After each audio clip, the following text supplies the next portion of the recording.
I always wanted a dog. In 1980, I was working with adolescents. I really wanted some company, and I'd always wanted a co-therapist, or not, I would say a companion.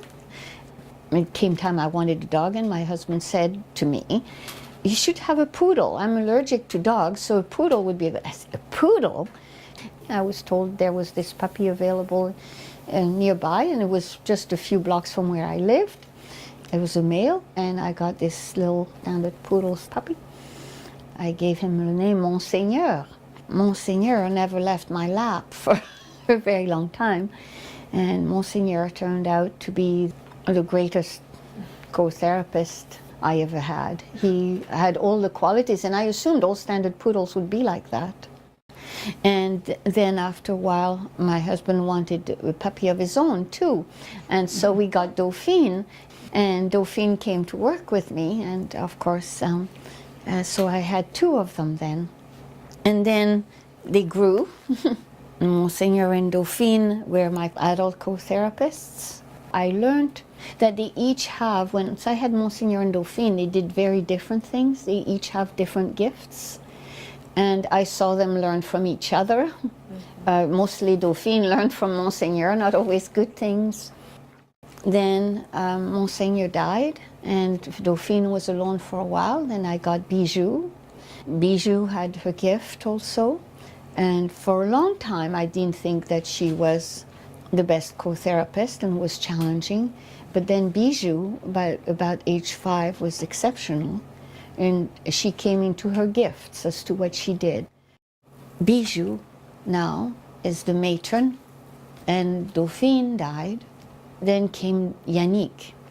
Well, Yannick came to me like he was a bit older. He had been weaned early. It was really difficult.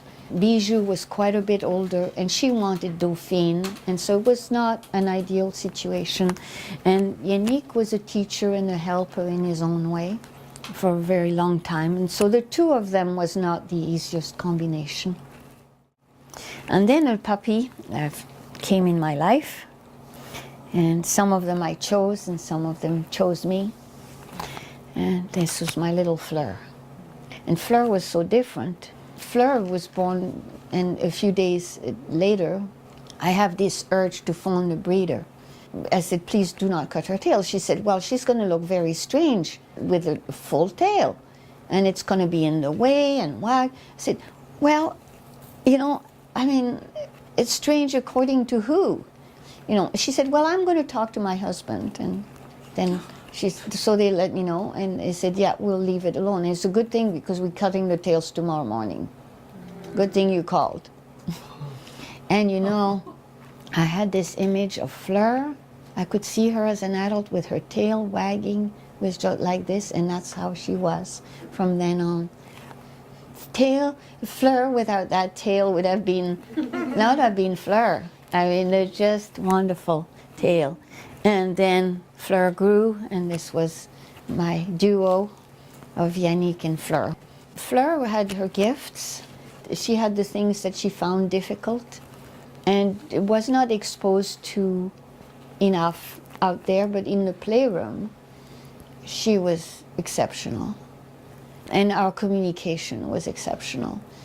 She had very little, if no training, and yet we could communicate quite easily. Yannick died, and I got a new puppy who chose me, and that's Dauphin.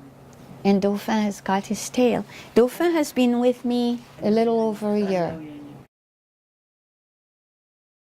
And this was Dauphin's first day in the playroom. Look at this, what Fleur taught him. She taught him well, but he also is really gifted. Now, one of the things I found with most standard poodle is they're extremely intuitive, some more than others, and are very, very sensitive, which shows up in their health as well.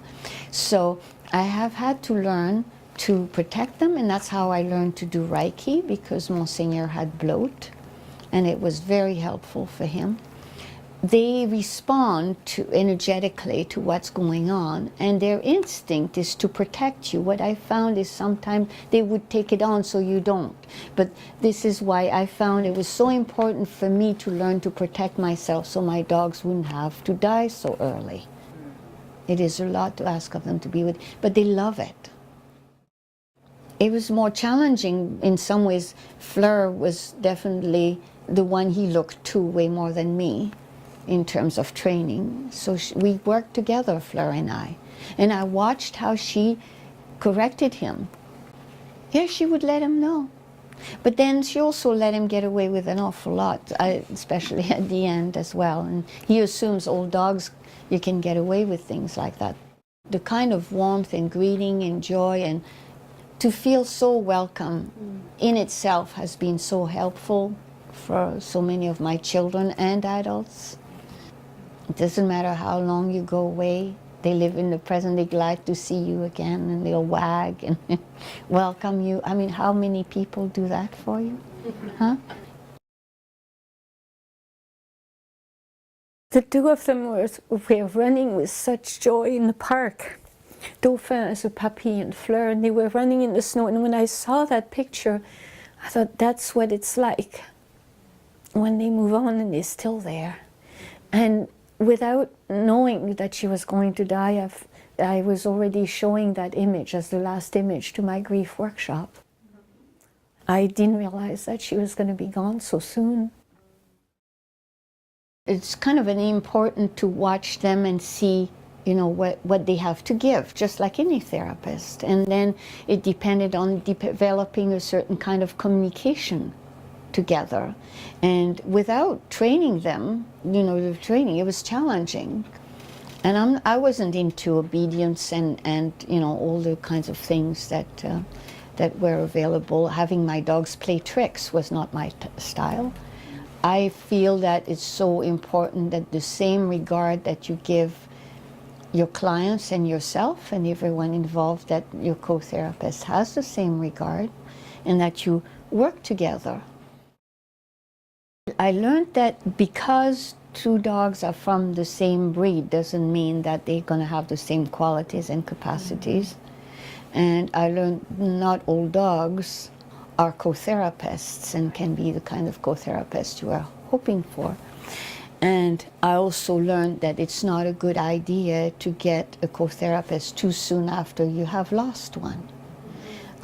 I learned a lot about losing my first co-therapist, and therefore how it affected the children and the people that I worked with, and helping them say goodbye. What I'm saying to you is, when you choose your co-therapist, sometimes it's hard to know when they're puppies. What I found is they're also my teachers. Not every dog can be a therapy dog, I don't think. The other part that I've learned, it's important you learn to protect your dogs.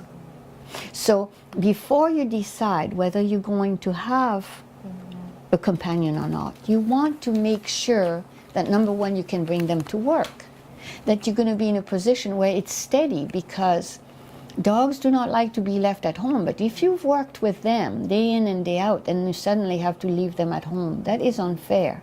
The other thing is you need to have another place where they can be when it's not appropriate for them to be there. It won't be appropriate for everyone. It has become so popular now, suddenly, animal-assisted play therapy. What I want to teach them is to attune themselves, as I do to my clients, and to just be there and present with what their gift is. And for me, it's been more also, it's a reciprocal getting to know each other and getting to know what their gift is, rather than imposing what they have to do. The kind of training they need is to exposure and to be in there with you from the time they're little puppies, and that's how they learn.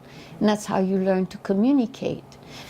But the communication has to go both ways. It's not just my dog having to observe me and learn what I mean. It's me doing that to them, because I found I had a lot to learn from them.